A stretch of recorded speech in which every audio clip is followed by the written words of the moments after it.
వంశీ గారికి మరి అంత అందమైన హీరోయిన్లు ఎలా ఉన్నా కూడా అంత అందంగా చూపించిన వంశీ గారు, మరి మీకు ఈ తరం హీరోయిన్లు నచ్చుతారా సార్?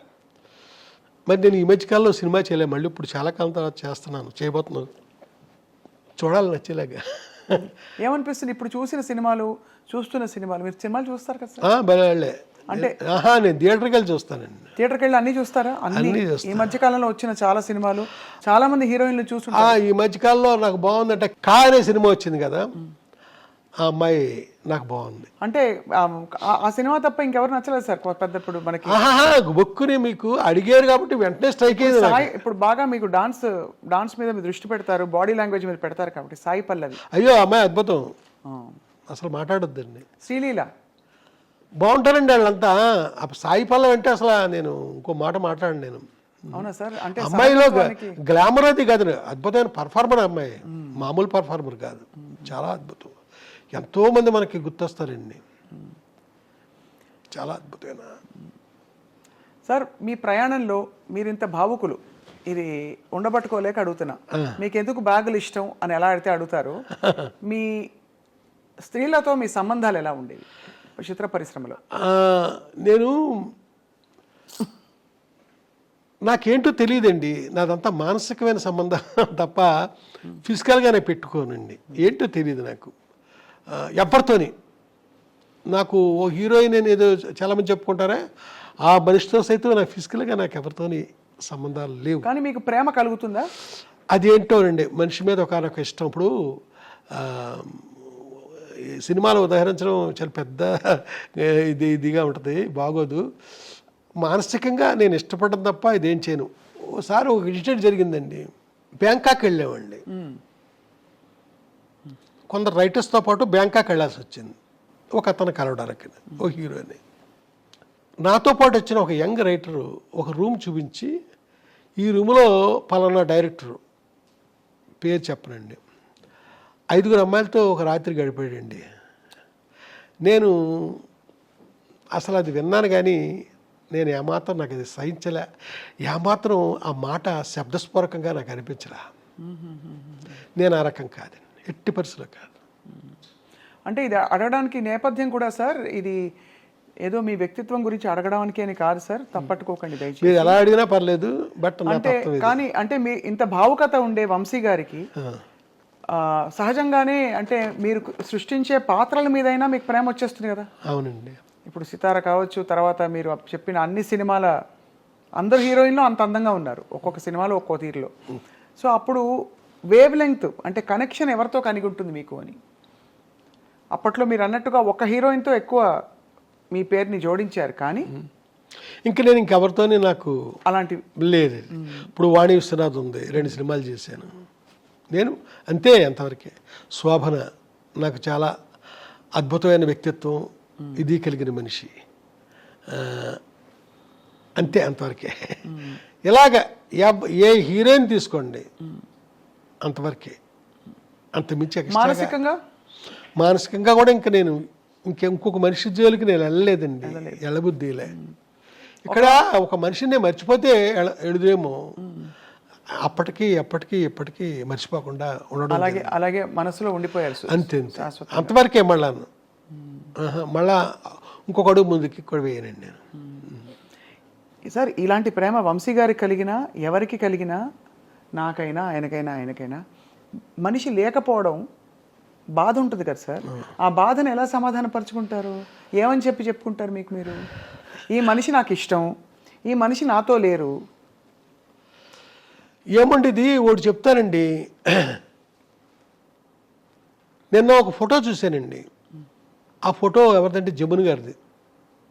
నేను డైలీ శుభోదయాలు పెడుతుంటారండి. అవును, ఫేస్బుక్లో కాదు, మామూలుగా పంపించేవాడిని మీలాంటి ఫ్రెండ్స్కి, మీకు కూడా పంపిస్తాను. అలాగే కొంతమందికే పంపించేటప్పుడు, ఇప్పుడు మా వర్మ, చిరంజీవి వర్మ అని అతను, అంటే ఇప్పుడు నా తాలూకు యూట్యూబ్ ఛానల్ అంతా చూసేది అతనే. అతను ఫేస్బుక్లో కూడా పెట్టేస్తున్నాడు ఈ శుభోదయాలు. అయితే నిన్న జమున గారు లేకపోయినా ఆ మోగ మనసులో గౌరీ నా గుండెల్లోనే ఉంది. అనేదో రాశానండి అన్న. ఆ శుభోదయం అనగా రేపటిలో వస్తుంది. సార్ ఫేస్బుక్లో మీరు పెడుతున్న అంటే మీరు పంపిస్తున్న శుభోదయాలు ఫేస్బుక్లోకి వస్తున్నాయి. అందులో సరే జమున గారిది పెట్టడం ఒక ఎత్తు అయితే, ఒక రొట్టె ముక్కలు అమ్ముకునే ఒక ఫోటో పెట్టి అక్కడ తమిళంలో ఒక ఏదో రాసి ఉంటే దానికి అంత స్పందన రావడం ఏంటి? వీళ్ళు మళ్ళీ మా పసలపూడి రావాలి అని చెప్పి వచ్చే రామారావు అని మీరు రాశారేంటి అనే ఒక ప్రశ్నకి ఏం చెప్తారు సార్? ఏమైందంటేనండి, చాలామంది వేరే విధంగా రియాక్ట్ అయ్యారండి. మీ పసలపూడిలో ఆ రామారావు అనేవాడు బిస్కెట్లు అమ్ముతాడని రాశావు, చూస్తే అది తమిళ అక్షరాలు రాసిన తమిళనాడు ఫోటో, అది ఏంటిది అని ఇలాగా అడిగారండి. నేను చెప్పేది ఏంటంటే, నా చైల్డ్హుడ్లో నేను నిక్కర్లు వేసుకుని తిరిగే రోజుల్లో రామచంద్రపురం నుంచి, మాకు పక్కనే ఉన్న 2 కిలోమీటర్స్ దూరంలో ఉన్న రామచంద్రపురం నుంచి నిక్కరో చొక్కా వేసుకుని రామారావు అనే ఒక అతను వచ్చేవాడు. వచ్చి మా ఊర్లో ఆ రొట్టి బిస్కెట్లు అమ్మేవాడు. ఆ అమ్మినప్పుడు చూడండి కొన్ని బిస్కెట్లు ఇరిగిపోతాయి ముక్కల కింద. మాలాంటి పిల్లల్ని పిలిచి అందరికీ పంచిపెట్టేవాడు అతను. ఆడ పెడతాడేసి పరిగెట్టుకుంటూ వెళ్ళేవాళ్ళం మేము. ఈ ఫోటో చూసిన నాకు, ఈ తమిళ అతను ఫోటో చూసిన నాకు ఆనాటి రామారావు గుర్తొచ్చాడండి. గుర్తొచ్చి నేను అలా పెట్టాను. అలా రామారావు గుర్తొచ్చాడు నాకు, అలాగా నేను రాయడం జరగలేదు. దాంతో ఈ తమిళ ఫోటో పెట్టి మా పసరపొడిచిన రామారావు అని రాస్తావా అనేసి కొంతమంది కొంచెం కాంట్రవర్షియల్గా ప్రవర్తించారు. నా ఉద్దేశం, నా బాల్యంలో నేను అప్పుడు చూసిన రామారావు నాకు ఇప్పుడు గుర్తొచ్చాడు అని నేను ఆ వాక్యం నిర్మాణం చూసారా, అది సరిగ్గా జరగలేదు. అది అంటే మీ కవి హృదయం వాళ్ళకి అర్థం కాలేదు. కవి హృదయం అంటే ఇక్కడ కవి హృదయం కాదండి, నా స్పష్టత లేదు నేను చెప్పిన దాంట్లో. ఇది ఆనాడు నాకు ఆ రామారావు గుర్తొచ్చాడు ఇతను చూశాక అంటే పాపం ఎవరో మాట్లాడరు. అవునవును. నేను రాసిన దాంట్లో ఆ స్పష్టత లేకపోవడం వల్ల జనం నన్ను అపార్థం చేసుకున్నారు. ఈ ఫేస్బుక్ సాధ్యమైనంతగా నేను కరెక్ట్గా అన్వయించేలాగే నేను చెప్తానండి. శుభోదయం ఏది పెట్టనియండి, నా జీవితానికి అది అన్వయించినప్పుడే నేను దాన్ని తీసుకుంటాను తప్ప పొరపాటుని, లేకపోతే పలానా స్వప్న లైఫ్లో ఇలాగా అది కూడా నేను చెప్తాను, పలానా రామారావు రాజుబాబు అలాగా అని చెప్తానండి. ఇక్కడ మట్టికి అలా జరిగింది. వివరణ ఇవ్వలేదు. తప్ప ఇంకేం కాదు.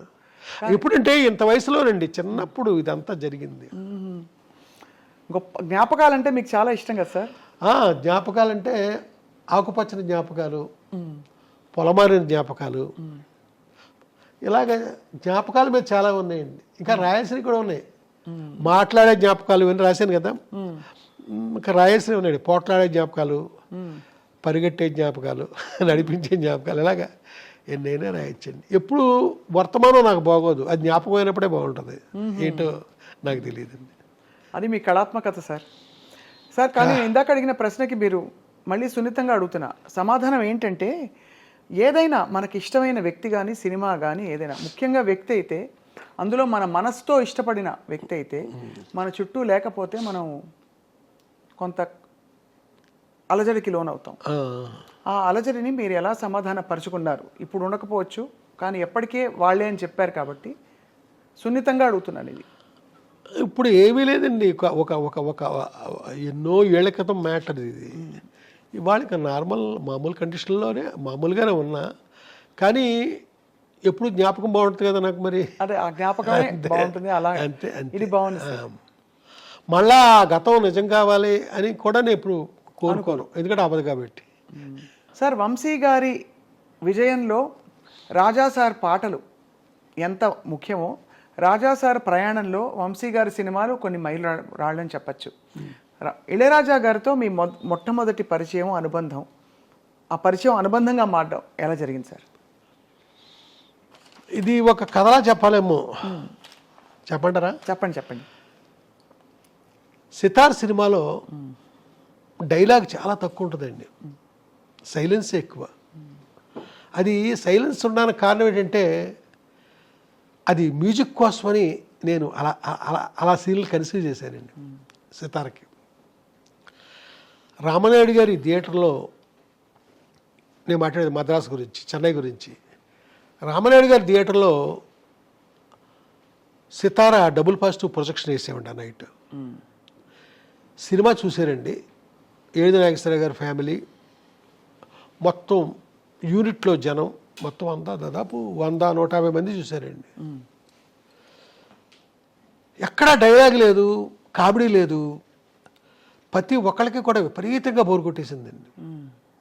నాగేశ్వరరావు గారు అయితే శంకరాభరణం లాంటి ఒక కావ్యం తీసిన నిర్మాతని పొరపాటుని ఈ కుర్రగాడికి సినిమా ఇచ్చి ఎంత తప్పు చేశాను నేను అని ఆయన అంత దారుణంగా ఫీల్ అవ్వడం జరిగిందండి. చాలా క్రైమ్ చేశాను నేను, ఎంత తప్పు అయింది అనేసి. అలాగా రాత్రి నాకు ఇంకా నిద్ర పట్టలేదండి. అప్పుడు స్మోక్ చేసేవాడు, తెక్కాల్చేసాను సిగరెట్లా. అప్పుడెప్పుడో, ఇప్పుడు ఏమీ లేదు, చాలా ఏళ్ళు అయింది, 25 ఏళ్ళు అయింది, 30 ఏళ్ళు అయింది మానేసి. చాలా డిప్రెషన్కి వెళ్ళిపోయానండి, ఏం చేయాలి అని.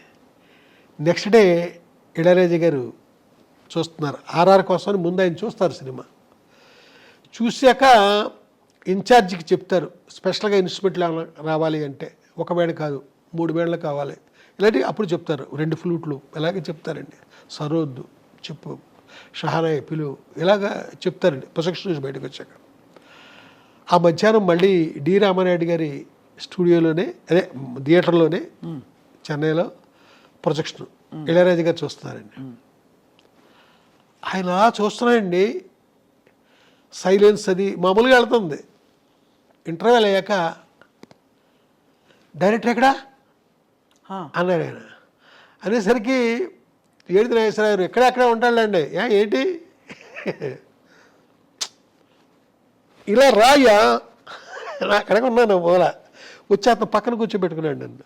మొత్తం సినిమా చూశాక ఎన్నాళ్ళకి నేను అద్భుతంగా పనిచేయడానికి ఒక సినిమా దొరికింది నాకు, చెప్తాను దీనిపైన రేపటి నుంచి అని కానికి వెళ్ళిపోయాడండి. ఒక్కసారి ఏదైనా బుర్ర పని చేయలేదు, నన్ను పిలిచి సెక్రటరీలకి చెప్తాను అన్నాక ఆ నెక్స్ట్ డే నుంచి ఒక్కొక్క రీలు ఆయన అన్నాడు కదా, నేను 70mm ఆ పెద్ద స్క్రీన్ చూస్తూనే రికార్డింగ్ చేస్తాను ఈ సినిమాకి, చిన్న స్క్రీన్ మీద చేయను అంటే. ఆ 70mm థియేటర్లో డేట్లు తీసుకుని అప్పుడు అక్కడ మొదలెట్టారండి. ఒక్కొక్క రోజుని ఒక్కొక్క రీలు ఈయన ఆర్ఆర్తో నిండుతుంటే సినిమా ఎక్కడికో పోతుంది. అలాగా ఒక రోజున అన్నాడు కదా ఇళయరాజా గారు, నన్ను పిలిచి ఈ సినిమా ఫైనల్ ప్రోడక్ట్ అని నువ్వు నేను పక్కనే కూర్చొని చూద్దాంరా అన్నాడు. అంటే నన్ను ఎంత ఇష్టపడ్డాడో చూడండి. అలాగా ఆ సినిమాతో ఆయనకి దగ్గర అయ్యారండి. నెక్స్ట్ ఆ సితార్ తర్వాత పూర్తి కాంట్రాస్ట్ సినిమా ఇంకోటి చేశాను, అన్వేషణ. అబ్బా, అన్వేషణ సహజంగా ఇళయరాజా గారు ఆర్ఆర్ 4:7-9 అంటే మార్నింగ్ 7 గంటల నుంచి రాత్రి 9 గంటల దాకా 4:7-9 ఆర్ఆర్ అయిపోద్దండి. ఆయన 8:7-9 చేసిన టైటిల్స్ మిగిలిపోయినాయి. అవట్లా అంత ఆర్ఆర్ ఉందండి. ఆ సినిమా చూస్తూ చేస్తున్నాడు మ్యూజిక్. ఏనాడు పక్కనే ఉంటాను కదా, ఇలాగుంది అలాగుందని ఏమీ మాట్లాడలా, అద్భుతం జరిగిపోతుంది అక్కడ తెర మీద చూస్తూ. దాని తర్వాత ఆ సినిమా హిట్టు అది మొత్తం అంతా జరిగిపోయింది అద్భుతంగా. అసలు అయిపోయిన తర్వాత నెక్స్ట్ అద్భుతమైన పాట అండి. వాళ్ళ మధ్యాహ్నం గోపెమ్మ చేతిలో గోరు ముద్ద, రాధమ్మ చేతిలో వెన్న ముద్ద అని ప్రేమించి ఆ పాట నోట్స్ ఇచ్చేసాడు, 2-9 నోట్స్ ఇచ్చేసాడు. రై నాకు సైట్ వచ్చింది అంటున్నారు చెత్వారం, డాక్టర్ దగ్గరికి వెళ్తున్నాను రా అన్నాడు. ఇద్దరం కారులో వెళ్ళాం. అలా ఎన్ని చోట్లకో తీసుకెళ్ళేవాడు నన్ను. వెళ్తే రాయపేటలో ఒక ఇంటి ముందు సిమెంట్ సోఫాలు ఉన్నాయండి. ఇంటి ముందు సిమెంట్ సోఫాలు, అక్కడ కూర్చున్నాము. మమ్మల్ని చూసిన మనిషి లోపలికి వెళ్ళి ఒక ఆయనకి చెప్పాడు. ఆయన చొక్కా బటన్స్ పెట్టుకుంటూ బయటకు వచ్చాడండి. ఆయన ఎవరంటే సౌందరరాజన్ గారు, క్యారెక్టర్ ఆర్టిస్ట్. వచ్చి ఈ కారులో కూర్చున్నాం. ఈ కుర్రోడెవడు రాజా అన్నాడు నన్ను చూసి. అన్న ఈడెవడంటే ఆ మధ్య ఒక కుర్రగాడు ఇంగ్లీష్ సినిమా తీసాడన్నానే, ఆ సినిమా డైరెక్టర్ అమ్మిడమ్మా నన్ను ఇంగ్లీష్ సినిమా అంత బాగా తీసానన్నా, నాతో లేదండి ఆయనతో అంటున్నాడు. ఇదండి ఇళయరాజా గారు నాకు దగ్గర అవడానికి. ఆయన అంత అది అర్థమైంది సార్, ఎంత గురి పెట్టేసుకున్నారో ఫస్ట్ సినిమా నుంచి. కానీ మీ సంగీత ప్రవేశం పరిచయం ఎలా జరిగింది? మీకు అంత పాట లేకపోతే ఆయన అంత పాట బయటికి అంటే మీ సినిమాల ద్వారా రావడం అనేది సాధ్యం కాదు. మీకే స్వతహాగా చిన్నప్పుడు సంగీతంతో నేర్చుకోవడం. నా సంగీతం పక్కన పెడితే మన రాజ్కోటిలో రాజుగారు ఉన్నారు కదండి, ఆయన ఇక్కడ నేను శ్రీ కాణిపాక వరసిద్ధి వినాయక సుప్రభాతం అని ఒక నా మ్యూజిక్లో ఒక 1 hour ప్రోగ్రామ్ చేశానండి. బాలుగారు పాడారు, నారా రామూర్తిరాయుడు గారు దాని ప్రొడ్యూసరు. అయితే మొత్తం అంతా రికార్డ్ చేసామండి. దాని కథ పక్కన పెట్టండి, అది రిలీజ్ కాకపోవడానికి వేరే కారణం ఉంది. షిరిడి సత్యసాయిబాబా గారు వినాలి, ఆయన ఓకే అంటే అప్పుడు రిలీజ్ చేస్తానన్నారు రామూర్తిరాయుడు గారు. ఇంతలో సత్యసాయిబాబా గారు చనిపోయారు, దాంతో అది అలా ఉండిపోయింది.